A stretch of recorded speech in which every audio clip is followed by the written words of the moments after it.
What is a gun bunny? So a gun bunny is basically a female that decides to get into. I'm Ryan Gresham, and this is Gun Talk Nation.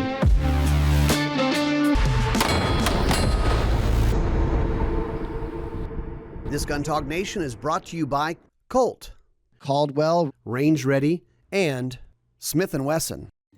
All right, welcome into Gun Talk Nation. Today on Gun Talk Nation, somebody that at the end of this podcast, you're going to love her and you're going to go, wow, I'd learned so much. And maybe you're going to learn a few new words. If you've got kids in the room, earmuffs, maybe, because Ursula, you're always fun to talk to. And I love it because, I mean, you're from law enforcement. And I think that like people who are in law enforcement, perhaps in like, home renovation contracting, there's a particular vocabulary, a language that, like when I built my house, I subbed it all out myself. And I remember somebody saying, you may have to learn to speak contractor to get their attention sometimes. Mm-hmm. Yeah. So welcome in, Ursula. I don't feel like I know everything about you, but I'll give you, the 30-second. Ursula works in law enforcement. Ursula is a competitive shooter, but Ursula, how would you describe yourself to people? Man, I would definitely say a tactical gypsy with a government job. I had to sum it all up. So, been in law enforcement. I actually retired with 20 years at the end of this year. So I'm super excited about that. And by the way, if y'all wondering, yeah, law enforcement is like the longest abusive relationship of my life, but it's all good. But with my schedule, it allows me to actually shoot, compete, teach, travel, do all the things. I represent the United States overseas in IPSC shotgun as well. Also been on Billbox. Like that was awesome. That was an awesome experience. That's how we first met each other. And I don't know exactly how this came about, but we, the first season of Billbox, for people listening, we kind of did like a competition cooking show. Everybody has the same ingredients and they're all building guns and competing. And Ursula shows up, and I mean, we had a handful of women on the show, but not a lot. Right. And Ursula's like, yeah, let's rip this thing apart. Let's build some ARs. Let's do some stuff. And it was fun. We had a lot of fun. That was fun. That was, I think it was fun in the sense of growing up gun wise. I'm gonna use that loosely, air quotes there, gun wise there. I grew up on Top Shot, like a lot of people did. So when Chris Reno reached out to me like, hey, you want to be a contestant on the show? And I'm like, I watched this cat when he was a contestant. And now I get to stand in front of him as a contestant. Holy crap, this is crazy. Like I could not plan this any better. So of course, did the show. That was fun. I realized I'm already a nerd, but seeing me as a nerd on TV just made it a little bit better. Like, no, I accept who I am. I love myself and all the crazy things I've said on that show. But it was that's how we met, and that was fun. That was definitely one of my core shooting career memories. Not only going overseas and traveling and representing the U.S., but so doing IPSC shotgun. It was IPSC. Talk to me about IPSC shotgun, because I mean, it's action shotgun shooting, but it's one gun. It's not three guns. It's one gun, not three. So like, how I put this? So like, with us being American, we have like the ADD of the entire world when it comes out to guns, because like we can do shotgun this week, we can run, full auto, whatever. Like we have full auto Fridays here in Arizona. So that's the thing. We have USPSA. We have all these different disciplines that we shoot and do all the stuff. But going overseas and competing against these countries where like they have to give up their firstborn for their gun, like there's some good competition. So IPSC shotgun is literally all the John Wick practical, fun, fast stuff, just with a long gun. And there's a skill in that. But having the American ADD, I'm not going to lie, some of the 300s, we kind of struggled a little bit. I would say the 2018 shotgun world shoot, and then Thailand, which was 23, we kind of pulled together as a collective. So knowing the game a little bit better. But it is like, you have the European style, which is a little bit more technical. And then you have like the Thailand or the Asian style, which is like hard and fast and low ports, because those people are short. They're like we call them midgets here in the U.S. Over there, they're just that's normal size. Yeah. So I feel like like a brown Godzilla when I went over there, but it was a good time. So, What's the hardest part? I mean, 'cause to me, it seems like the reload part of shotguns is the trickiest part, but I don't know if that's right or not. it is. So, they're depending on whether you're in a tube gun like I do. So I run a Roth Performance, which essentially is a souped up Benelli M2. So Mhm. I do what's called a quad load, where I grab 4 shells in my hand and load 2 at a time. Yeah. I do that, or a strong side. There's the support side way of doing it too. But if you're running like magazine fed shotgun, like a Dissident Arms, a Right. KL12 or a new Genesis, whatever, they're just like running an AK essentially. Yeah. So you just have this big giant mag that you're actually inserting. But like the main um, the main way to see what a quad load looks like, or even a twin load, which is just 2, is I think it was John Wick 3, 2 or 3. I want to say 2. 2 sounds about right. I don't Um, know. I've seen it them, was but I don't know them by heart. so at the end of the movie, I can actually look this up because love him or hate him, Taryn is actually a pretty good teacher, Taryn Butler. Yeah. He So knows how the to run the fact, gun. huh? He knows how to run guns for sure. Okay. He taught Keanu how to do a twin load or a quad load. I want to say it was a quad load. And I texted him. I was like, bro, thank you for showing people what a quad load is, like how we load shotguns. Because that piqued interest because a lot of people pay attention to Hollywood. Yeah, So, you can look it up online if you want to see shotgun quad loading and just go on in a little rabbit hole of YouTube. I mean, because it is mhm. grab 4, boom, boom, grab 4 more, boom, boom. You just loaded 8 rounds into the gun, and it's the people who do it well are wicked. And you said Mark Roth, right? Yep, He's a wizard when it comes to performance shotguns. he is. He absolutely is. Um, when I first got introduced to him was when I first started competing. So actually, everything on my shotgun, because I'm training for my first shotgun match this year, which is going to be next weekend in Texas. Um, I still have some of the original, like not prototypes, but the actual first was after the prototypes. Like I'm Oh still wow. running that. It is that good, and I've been running that same shotgun setup for the last 9 years. So Yeah. So I mean, he makes. some of the things they do on that. I mean, as far as a lot of it is making the gun run faster, smoother, but also enhancing your reload. So, like on a pistol, you have a mag well, right? You kind of big old funnel to put your mag in and go faster. And they do kind of the same thing on a shotgun, right? Yes. So with the tube guns, he basically bezel out the entire loading port. So it is Mhm. huge. Like you can literally just throw shells at it. But he, fun fact. So all the Benelli 3-gun shotguns everybody see on the shelves, that's all him. Yeah. That's literally him. Even the ones So you're buying from Benelli, they yep, had the mark treatment. yep. Yeah. And if you look side by side of the difference, it's literally because there's going to be bigger buttons and a way bigger loading or wider loading port. Yeah. Yeah. Makes a difference. Um, Absolutely. I mean, if somebody listen to this, and one of the things when you're running a shotgun quickly, I mean, it's all on under time, and you're trying to control recoil, and you guys are shooting 12 gauge as well, correct? Running 12s. Okay, so somebody goes, man, 12 gauge really kicks. Do you have a tip or a technique or something to relay to people to go beyond just stop being a wuss, which is probably what Ursula's going to tell me? I was literally going to say, stop being a I was literally going to say that. Like, you saw it on my face. I'm just Oh like, yeah, I know what you're going to say. but the main way to actually mitigate recoil when it comes down to shotgun is going to be your stance. That's a huge thing. Like I take a little bit more aggressive stance when I'm running shotgun. So like my legs are a little bit more than shoulder width apart, and I'm actually leaning forward like I'm about to punch the biggest dude.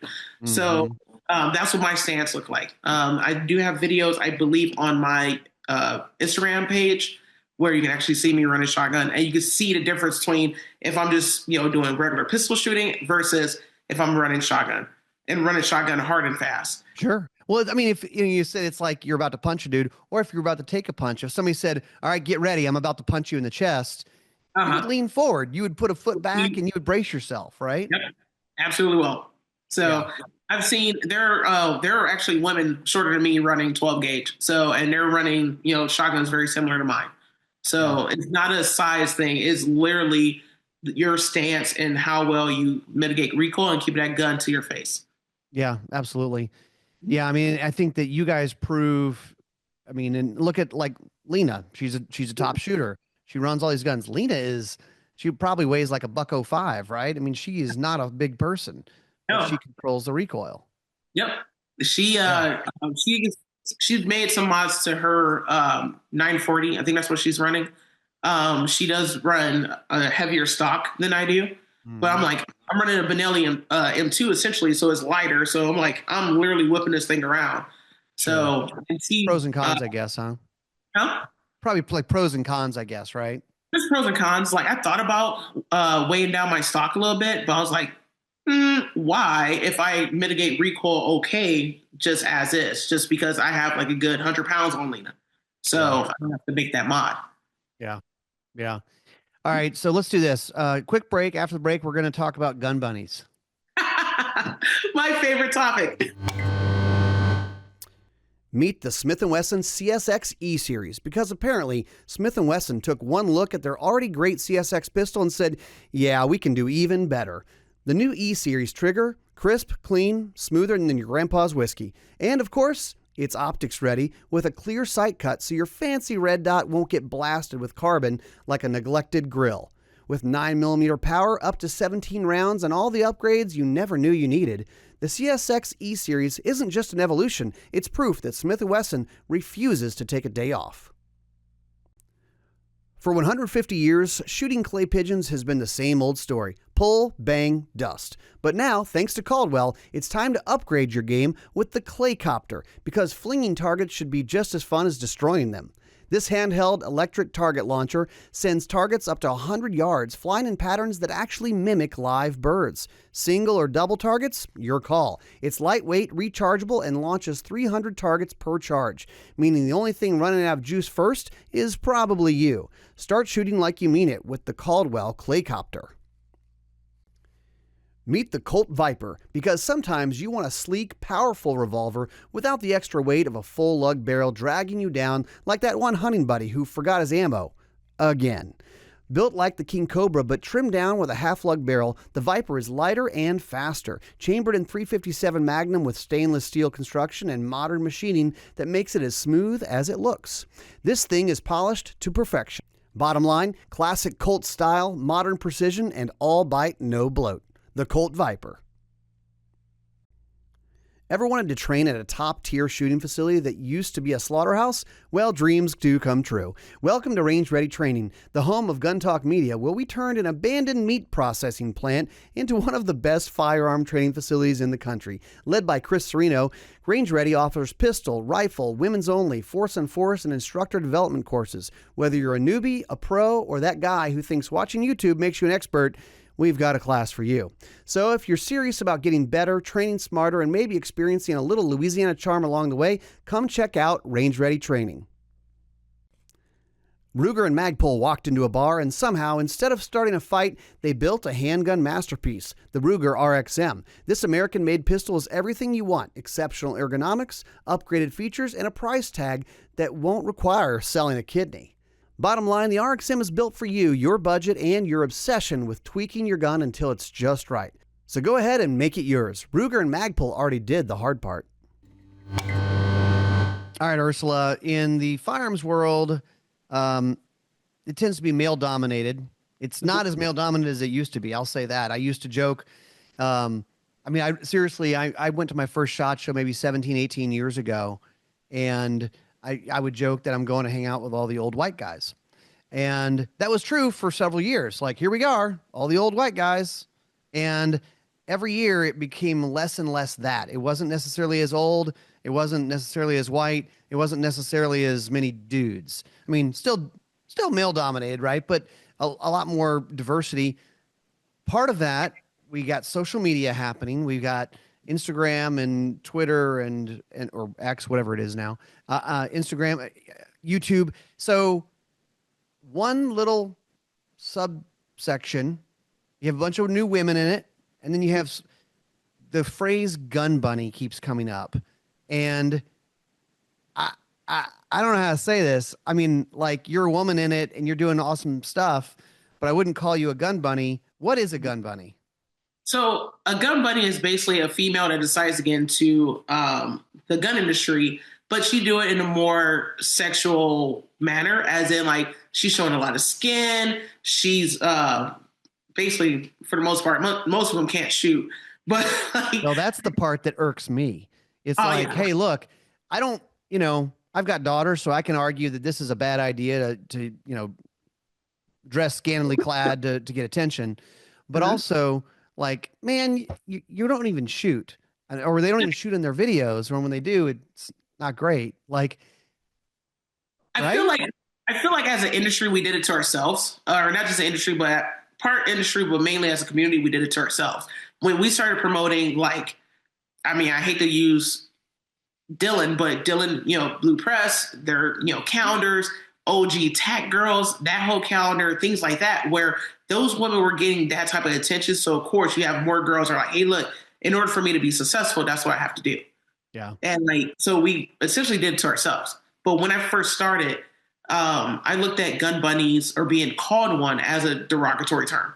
Like, it was the equivalent of calling me the N-word. It was that bad. I'm like, I am not a gun bunny. Like, I'll be a lot of things, but gun bunny is definitely not one of them. So over time, I realized gun bunnies are a necessary evil, especially when more and more shooters and more consumers they know the difference. They start differentiating gun bunnies and real female shooters. So like, we all know, mainly because of Hollywood, we know sex sells. However, as a consumer, I look at it as, if you're using sex as your advertisement, then your product is trash. Yeah. Off the get. Like, I'm not even gonna look at it. Like, Yeah, I'm good. And you're right. I mean, going back to the whole, the first few years I went to SHOT Show, there were a lot of what we call them booth babes or whatever you call it, like these girls that are hired, going to Las Vegas, and they'll work the car shows and they work all kinds of other shows as well. And they're hired because they're pretty girls and they'll work the booth and you're hunting over bait. I mean, it's mostly dudes walking through the aisles and you're trying to get them into your booth, right? And I'm not sure about this, but I think maybe NSSF does not allow that anymore, because I don't really see that in any booths these days. I think I don't see it. I think because of that big shift in the consumers, whereas like, or SHOT Show is also a giant trade show, it's international as well. Yeah. So you have all these other countries, all these other cultures that's coming in as well. That's like, hey, look, we don't even allow women to do that in our country, so we don't want to see it over here. That's totally a possibility. Yeah, could be. But I'm not gonna lie, I do like being a minority, especially a female at SHOT Show, because our bathrooms are so clean. Yeah. I can always find a clean bathroom at SHOT Show. But like, I have seen a decrease of booth babes and also of gun bunnies. They still pop up every once in a while. You can totally tell if they're sitting at like like a 500,000 followers, but you look at all their content, they're giving content, not value. Mm-hmm. It's like, all right, they're all just skin. That's it. It's all surface level stuff. What are they running? Cool. I'm not going to buy from that company, because obviously they need that to sell their stuff. Then their product's trash. Not to bring Taryn up again. Taryn makes good product. Why he's like babes every once in a while? I'm like, bro. That's his thing.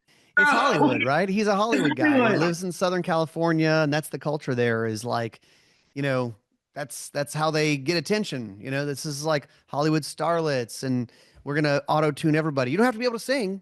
We're just going to auto-tune you. You're fine. Just be cute. And I'm like, you make good stuff. Like, you make good product. Yeah. You don't need it. Yeah, so, I mean, yeah, you're right. Well, so you're somebody who is a shooter. You work with a lot of different companies. Is there any stuff lately that you've been using or you've seen that you're like kind of excited about? Any products or whatever? So Troy, my reference sponsor, I've been with them for 7 years now. That I love, by the way, if you run in a company, if you have a marketing team or whoever your marketing person, send them to these events that you want to eventually get into, want to sponsor, things like that. And that's how I end up finding Troy, besides running their stuff prior to meeting their marketing director at the time. she actually came up to one of the women's events that she was sponsoring. She's like, I want to see what y'all do. I want to see how we can better service this, this sector of consumers. So she saw me and, teaching, doing my thing, because I was coaching at that one, at that particular event. And she's like, hey, I want to see you in a Troy jersey. And I'm like, awesome. Yes, I already run Troy stuff. Let's talk details and go from there. Yeah. But from that was 7 years ago. And now we're talking about releasing a super affordable competition rifle. Something, if you want to get started, it's lightweight, it's fun. Like, I've had people way smaller than me. I'm not a big girl, or I'm not a, well, depending on who you ask, I'm not a big girl. I'm like 5'9", 200 pounds. But there's been petite girls running my rifle, and they're like, this is so light and it's so cool. Yeah. So Troy's looking at releasing the Ursula pretty soon. So very cool. That's amazing. and they're known for really hard use products. Yes. So Steve Troy, he's retired military and law enforcement. And what he did, like a lot of these mom and pop companies started doing, was that when they're in service, whether it's military or law enforcement, they found something that they needed and they made it. And then it just expanded to everything else. Became a business. It became a business, but it was like, hey, look, I run this for duty because I needed it. So if I need this, and I know I'm not the only cop in America, everybody else can use it too.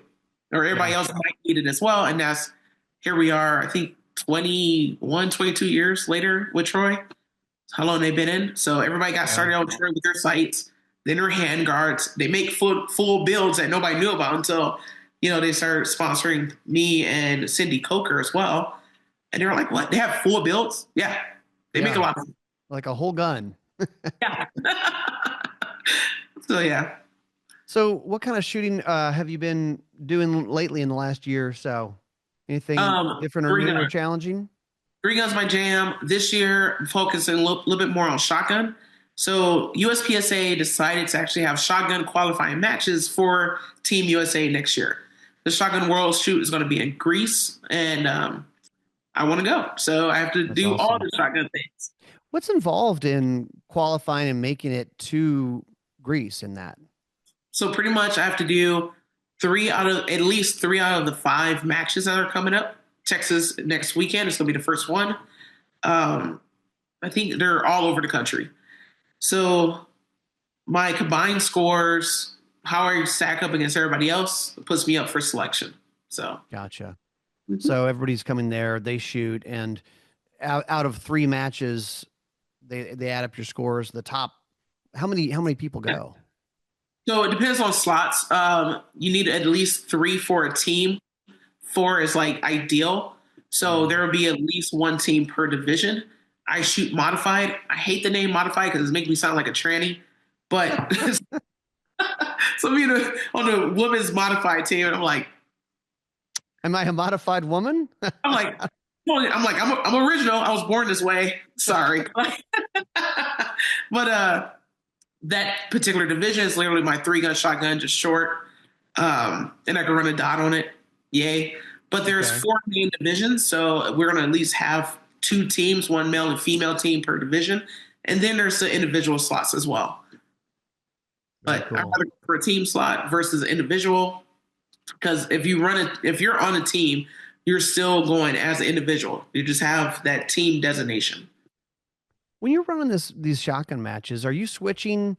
I assume you're mostly running birdshot, but are you switching to other loads as well? So with that, the M6 setup is that like there's bird, buck, and slugs. So in Thailand in December of 23, I think we had 2 or 3 slug stages. I want to say 4 actually, all slug stages where pretty much we're shooting 4-inch clays at like 18 yards prone. Like I'm like, but I would say this: all the 3-gunners, American 3-gunners, we kicked ass on those stages. Because we're so used to running long guns in prone and all these other improvised, positions, where like the Thais and some of the other countries have it. Yeah. So, but that was, I think the most we shot was probably about 18 or 20 slugs per stage. And it's a stage that's you're not going back and forth in the middle of a stage. It's like dedicated towards Yep. slugs. So you have Okay. your birdshot stages, you'll have your buck stages, and you'll have your slug stages. Gotcha. Okay. Yep. And Interesting. then buck is interesting how they score it. So buck max of 9 pellets. Your highest two scoring pellets, that's your score. What? Yeah. So your standard IPSC target where you have A, C, and D zones. Yeah. So you're expected to be pretty accurate while shooting buck. Yes. Interesting. Yep. How far are you shooting at that? Oof. Most of them have been on swingers lately. So swinging targets. Mm-hmm. So like those are typically at like 15 to 20 yards. Wow. It is not easy. So, No, that's not easy at all. Yeah. Wow. That's interesting. slugs is I think 2 hits, your highest 2 hits, your highest score. Yeah, same thing. Alpha Charlie Delta. That's cool. How did you get into this? Oh, that's a funny story. Excuse me. So 9 years ago, was shooting just local pistol matches with my duty gear because that was the only like gun and get belt setup I had, and I was running a Glock 22, mind you. So like 40 cal. Yeah. Dumb, super dumb. If you're thinking about doing it, don't do that. So Hey. that's all I had. That'd be a mean trick to play on everybody, Ursula. It's like, look, there's a Glock 40s out there. There's a lot of 40 ammo. You can pick that up and go run a match. You're gonna hate yourself. You're gonna totally hate yourself, but you'll be good at shooting 40. So after a couple matches, the match director, and at the time I didn't have a concept of a pro shooter or competitive shooter at that point, a jersey shooter. Mm-hmm. He's like, hey, you need to do 3-gun. And I'm like, I don't have to do anything but stay black and die. So like, I don't need to do anything, bro. He's like, no, you'll be good at it. And I'm like, this guy, I don't even really know this cat. Obviously, he sees something in me that I don't see. So I should entertain it. So I found a match in New Mexico and went back to him. I was like, yo, I want to shoot this all women's match. It's a training match, but it's a real match. And I figured it's in New Mexico. He's like, why New Mexico? I'm like, I don't know anybody, bro. If I mess up, I can just go away quietly. Like, I won't know anybody there. I don't know anybody in New Mexico, so it's cool. Did you have the guns you needed to shoot it? I did not. So the AR I built right when Obama got in office. So it was like an A2 setup with an EOTech on it. It was not conducive for competitive shooting. So I'm like, that's what I have. As for shotgun, I had an 870 pump. And he's like, no, here's my M2. I'm going to loan it to you. I'm going to teach you how to shoot this gun. Awesome. So he worked with me for like 2 months in Arizona sun. I got like all weird tan lines. I look like tiramisu. I'm like 5 different shades of brown over here learning how to do 3-gun. I go to this match and I end up placing second in my very first, second in my division. I think I was like 4th overall, like 3rd or 4th overall, but second in my division, very first match. Wow. That's awesome. Like, oh my God, I was hooked at that point. So isn't that funny how, and people say this all the time about shooting competitions, that the people at the shooting competitions, they want you to do well. They want you to have fun. They're willing to give you their gear. Like, hey, here's an expensive shotgun. Here's an expensive AR. Just go use it. You need to use the right stuff. Here, just take my stuff. Isn't that crazy? So my first 2 or 3 matches, I actually ran his shotgun, and that's how I ended up on an M2, and then years later ended up on a Roth. Was because he was like, "Here, run this," and I'm like, "Cool, all right, teach me how to run it." And the same dude also got me a precision rifle. This was when 6.5 just came out, 6.5 Creedmoor, and he ended up winning this rifle from Spartan out in Cali. And mind you, I didn't know how to read a scope. I didn't know how to use a reticle. I'm like, I did not know how to run a bolt. And I'm just like, I have no idea what I'm doing. So he's like, just show up. And I'm like, okay. And showing up literally is half the battle. Going out there, I wouldn't say being humble because you don't know. You can't get humbled on something you don't know. Yeah. Just go out there and like, hey, I'm going to learn. Cool. So went out there, did a couple matches, and then like state championship came up. He was like, you have to shoot it. And I'm like, okay. I am very goal oriented, very mission oriented. So I was like, all right, my goal is to beat one person, just one. Sure enough, I came in second from last. I was so happy. It's not last. It's not last. I just wanted to beat one person, and I did. And it was fun. But the fact that you invited, your blind friend to come shoot the match was kind of rude. It was so wrong. I will say this about the shooting sports. There are so many different disciplines out there. So everybody plays in different ones to get better at their main one. So like having that foundation in precision rifle made me a much better rifle shooter and 3-gun. I can't stand the politics of USPSA, but I shoot it. Why? So I can get better at pistol and 3-gun and shoot overseas since they have to give me their blessing to go overseas. Right. So I've done sporting clays, trap and skeet, which I think is boring. And plus like the whole vest thing, I'm from the ghetto. Like if I can shoot in the hoodie and just have my shells in my pocket, I'm fine, Like IDP kind of something for everyone though, it is true. That's one thing I like about the shooting sports is like, let's just say you got a bad hip or you're a kid and don't want to run around yet. There's still challenge. You stand still and shoot. I like still challenge, even though it's not boring as in you just stand there and shoot, but the skill you get from transitions, that's worth, it's totally worth gaining that skill. I'm trying to think what else. I feel like a druggie that I just dabbled in a whole bunch of different disciplines. It's like all of it. I'll try it all. Same thing with divisions. I normally shoot limited or attack ops, and I dabbled in single stack. Get better at reloads. Go shoot single stack. Next thing you know, you're gonna be shooting I-Core. Oh my god, dude! Part of me want to do SAS like all the cowboys shooting, but the hardest part is coming up with your name. And I'm like, what would your name be, Ursula? No, Black Betty's already taken. So I'm like, I feel like I have to play on it for some reason. I have to play on me being black and doing cowboy shooting because it's funny. I like taking the things that people feel so uncomfortable about and making jokes about it. Just call it out. Yeah, just call it out as it is. Yeah. Or I love when people are like, "Oh, I didn't see you." I'm like, "Bro, I'm the only black person here. You saw me." Like, don't play. Ursula? Why is that true? Why are there not that many black people at shooting competitions? It is literally cultural differences. So I grew up in Detroit, Michigan. I moved out in 2000. Like when I left, it looked like RoboCop should have been there. It was pretty bad. Mm-hmm. So moved to Arizona, and out here the culture is totally different. So like all my friends are like, "Hey, we're gonna go hunting this weekend," and I'm like, "What is that? What are y'all hunting?" Like they're like animals. Okay, cool. Which ones? Where are those? In the ghetto, in the inner city, there's no deer. The only time I seen deer was either at a zoo or in a book or National Geographic like TV show. I come out here where there's actual like wildlife, and I'm like, oh, okay. So like the first time I saw a coyote, I thought it was a homeless dog. I didn't know. I was like, oh, that dog! Oh, that dog is so cute. He's homeless. Don't put him in your car. Be like the white woman that's not afraid of anything and domesticate everything. And like, I didn't know. I was with some friends. I'm like, oh, that dog is so cute. They're like, that's a coyote. I'm like, with a bushy tail? They're like, yeah, that's what they look like. Sure enough, I Googled on my phone coyote, and I'm like, yeah, that's what I'm looking at.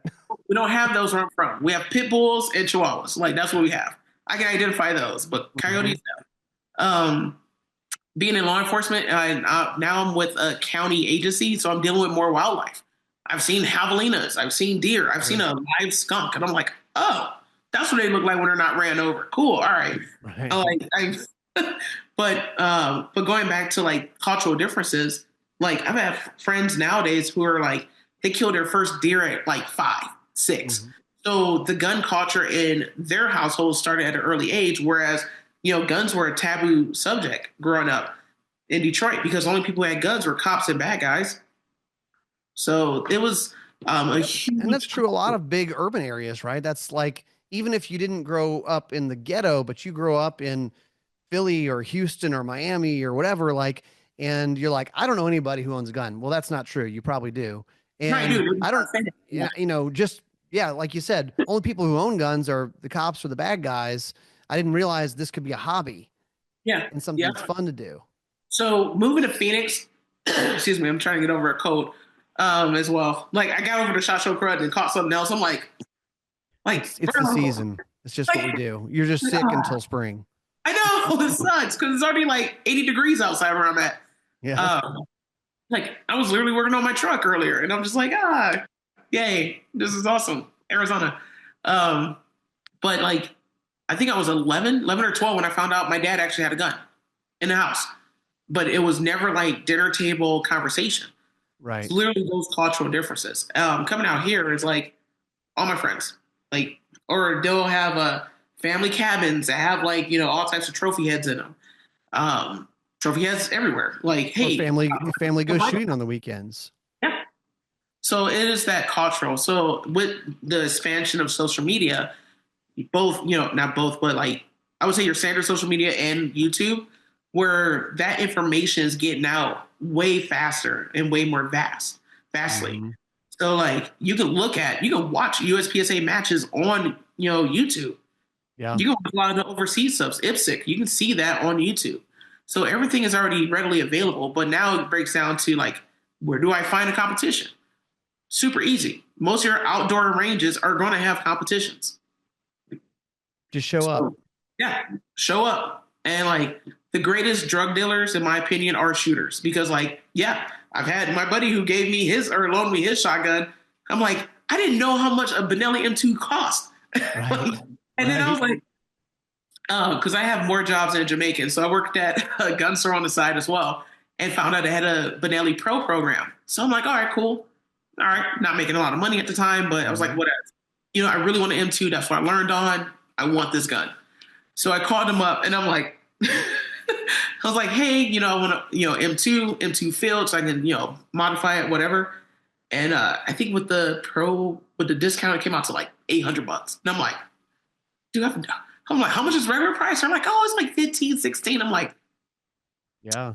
All right. And then my buddy's, his was woodland camo. And I was like, hey, how much is it for woodland? They're like, oh, it's another $100. I'm like, I can have a black gun. It's fine. So Yeah. I got spray paint. I can totally rattle can this. It's fine.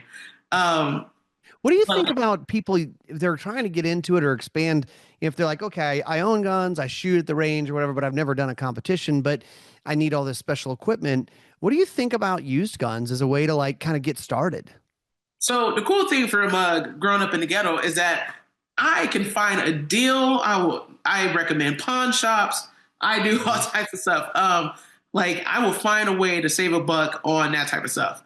It's funny because like nowadays I won't like blink an eye at the price of a gun part, but you want me to buy a T-shirt for more than $25? Absolutely not. Like, no. But used guns are great. There's a lot of like Glocks. Glocks are great used. Mm-hmm. Their parts are super cheap. As long as I've been running guns almost 20 years now, I've only broke like one part in a Glock, and it was literally a trigger spring. That was it. Super durable. Yeah. I mean, and also yeah, you could probably try pawn shops, your local stores, also online, right? Yeah. There are some retailers that do have used gun sections. Me personally, I like to go and touch and feel. So I kind of know if there's something that I notice that, I may have to like either fix, refinish, whatever, I'll use that as a something to haggle over. Like, hey, look, you already know I need to replace these internals. That's going to cost me another $120. Are you willing to come down that? Yeah. So, like I said, like I will find a deal. So, and and if they're sitting on used inventory, they probably don't have a lot into it. They're probably willing to work with you. And if it's on consignment, you either have two types of people who have stuff on consignment. They don't want to sell anything. So they're like, it's just playing around, or they really don't give a crap because they haven't shot the thing in 10 years anyway. And it's like, hey, would you take $200? And they're like, yeah, I don't care. I just don't want it anymore. Yeah. So one thing about the shooting sports and building your community of shooters is that a lot of guns literally changes our hands, because like if I want to go shoot a Walther PDP, like I have friends who already have them. Cool. Let me shoot yours. Let me see how it feels. They already have holster and mag pouch for it. Let me run in the local match. Let me see how it feels. See how I do with it. If it's good, cool. I know what to buy it. Or that same friend would be like, hey, look, I'm thinking about getting a Q5 match, so I'm probably going to sell this one. Okay. Yeah. can I make payments? Like, or whatever. Yeah. So like you have that, with your community. But for going to like, stores that have used guns, definitely haggle. If you're in law enforcement, military, first responder, a lot of these Mhm. companies have discount, programs, off the get go. Use that to your advantage. Also, if you're retired, use that to your advantage. Um, but yeah, used guns, I have no problem. Same thing with used vehicles. I have no problems with those. Yeah, I think it's an under utilized thing. I mean, I and it's fun too, right? You go into a gun store and you're like, "Where's the used gun stuff?" And then you're Uh, just like, you never know what you're going to see in there. That's you got to be careful because then you're like, "Oh crap, now I got to buy this thing." oh no, it's bad. What's really worse is that I live next to a retirement community, so there's a couple of pawn stores over here, a couple gun stores. They get these massive estate sales, and I'm going and I'm like just kind of just poking around, like let me just see what they have. And I, so I've always wanted a Model 36, Smith & Wesson, old cheap Yeah. special. So I found one, and I'm still kicking myself about this because this was literally the February before COVID, and I've always wanted one. Found one in the store. Basically, some dude died and his wife just cleared the whole Mhm. house. And they wanted $500 for it. That was like my homie hookup price. $500 for it. Included the original box with the handwritten serial number, the wax paper, everything. Oh And I wow. passed on it because I was supposed to go to Greece Oh. for a competition like in June. That was I already booked flights and everything for. And then COVID happened, and I'm like, so I And have then you no. couldn't go to June. You couldn't go there anyway. So, Yeah, I was so mad. I was so upset. I pouted for a good month. So Ursula, I thought you were going to say, I live next to a retirement community. So I work as an orderly and I ask people if they have any guns they need to get rid of. Or, when somebody dies, like, hey, you think you own any guns? You need to, I can that's take why I them hit off. up. All right, hit up your local estate sales. And I'm gonna tell you right now, guys typically die before their wives. That is a fact. That is that is something I've also noticed over the last 20 years. And Hmm. so whenever I hate to say it, whenever I like see any type of like estate sales, especially if like estate sale this Saturday, I will go Friday just to make sure there's going to be guns and tools available. So old craftsman tools I'm totally down for, and like guns because it sucks. All dudes lie about how much they paid for their guns. So their Hmm. wife basically is like, "Oh, he said he paid $100 for it." I'm like, That's uh, right. That's damn. that's the old fear of every gun collector person. My biggest fear is that I die and my wife sells my guns for what I told her I paid for them. Dude, oh yeah, no. So be honest, because like then someone like me who actually has like, a soul, I'm not gonna buy this 1911, this old like super old like Kimber whatever for Hmm. $100. I'm just not. I Right. just can't. I'll do $200. That'll keep me out of hell. Everybody wins. Yeah. So it's going to Ursula, happen. this has been fun. How do people find out what you've been doing and follow what you're up to? Oh man. So Instagram, even though I'm like shadow ban like everybody else, that's gonna be the best spot. So that's gonna be Ursula.308 underscore because my old page got taken down. I'm waiting for You're I don't such a know. problem child. You They're know just what? mad at you. It's literally because I like to take Hunter Biden memes and put "you should be dry firing" on to remind people of the uh, two-tier justice system that we've had in this country for the last 4 years. So, anyways, and that's probably what got me banned. But I had to make my new page look kind of scammy, but it is me. So Ursula.308 underscore. I'm also doing overlanding stuff. So I will be at Overland Expo Oh, in May in Flagstaff, Arizona. wow. So, because like I got a 95 OJ Simpson white Bronco. Of course, I'm going to overland that thing. Like, why not? Oh my gosh. All right. Wait. So this is a whole, we don't have time for this, but I'm going to go ahead and dive into this for a sec. All right. So I don't want to, but I have to get a different vehicle because my vehicle is not quite worth as much as the air conditioner is going to cost to fix. And so now I'm like, it's just wide open, and I'm like, I don't even know. And Oh, I've been looking at bring a trailer, which is probably way overpriced. I've been looking mhm. at new cars. I've been looking at everything. All right, you're a car person. Favorite Okay. old car, new car, whatever. Top three. Cool. So before John Wick, the freaking fastback was like actually one of my favorites. Then John Wick happened, and then you can't find one for under 25,000 all of a sudden. Um, my favorite, absolute favorite vehicles, 94, 95 Hilux, but all the people I know who have those are straight feds. K5 Blazers and OBS Broncos. Those are like, that's my thing. And what's funny about that is I actually came from like the old racer world, like the old, like tricking out, like old Honda Civic hatchbacks. Like spoiler that's 3 feet above. for no reason at all. Like I'm not going that fast, but and tell you what, the Broncos and all that are fixed up, they're expensive. They are for no reason. So like, this is probably why I'm probably getting banned off the internet again. So, so when the Broncos sports came out, and I actually pulled up behind one at a red light, they had a sticker on it that says "Abuse an animal, you should go to jail." And I'm like, that's a bold statement coming from somebody with a malnourished Bronco, but okay, whatevs. And like, little bitty Bronco. It is so horrible, and I hate everybody's like, "Oh, I get good gas mileage." I'm like, that's not the point. It's supposed to be a Bronco. Like, it should be able to run over a family of 4 in a sedan. That thing will crumble. But no, my Bronco, like when my brakes were like kind of shot in it, I did this trip in Colorado, came back, my brakes were on fire. Like, awesome. But I had to like start braking like half a mile out. And I'm like, I am going to kill somebody. But I like that tank feeling. I like feeling like if I roll over in this truck, I'm going to survive. So, but the new ones, they're way too expensive. And when those came out and they realized how expensive they were, a lot of people started buying the old ones, the OBSs, because of suspension in it already, throwing it on like a 4 to 6 inch lift, and then putting on some 33s up to 37s. And now you're still under 50,000 in that versus 100,000 a new one. And you're still not happy with it. And it's not even like the best crash rating out there. So, there you go. Dave Ramsey and me is like, I don't want a car payment. So I would say if you could fix it, that would save you more money down the road. I don't want Dave Ramsey to be mad at me.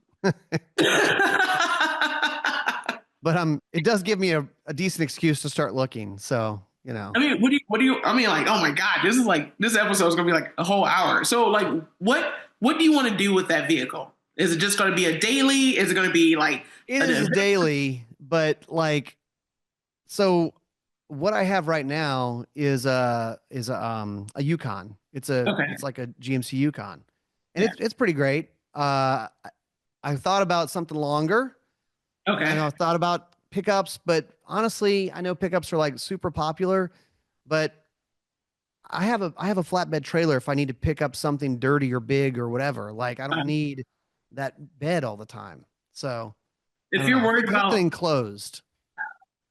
If you worry about gas mileage or you kind of wanted to save a little bit on gas, granted, I think these cars or this truck is kind of on the soft side, but the little Mavericks, they're not bad.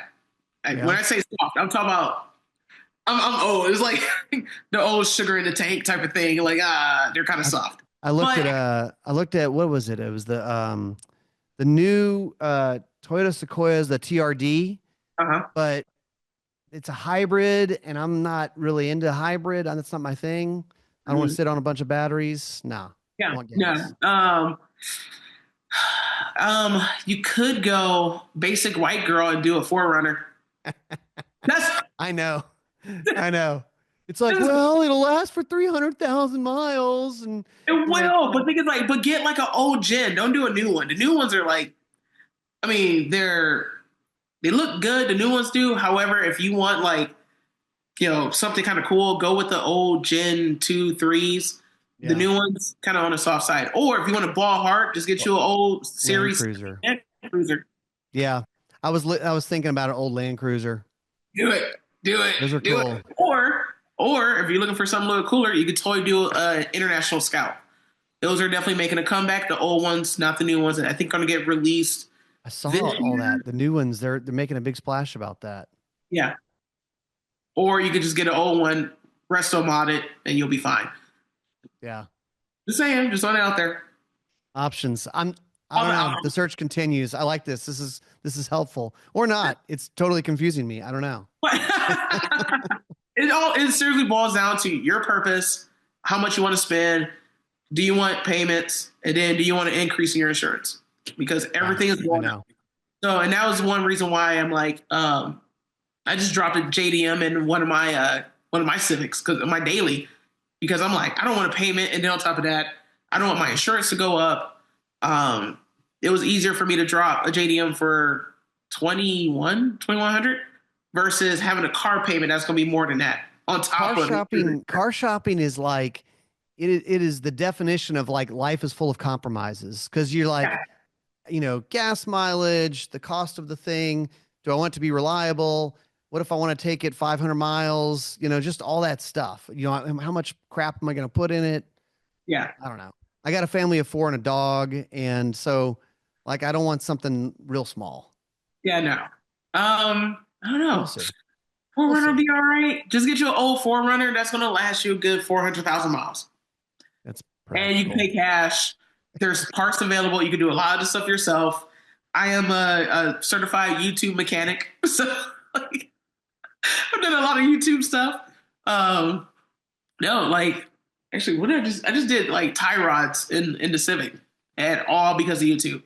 Really? So, yeah. I have a whole theory about YouTube, and I want to do a show called YouTube U, where it's about like, can you pass for like you versus like a real mechanic, or you versus a real plumber, and you have like 8 weeks to just teach yourself on YouTube stuff, and would you like pass muster as far as like doing it?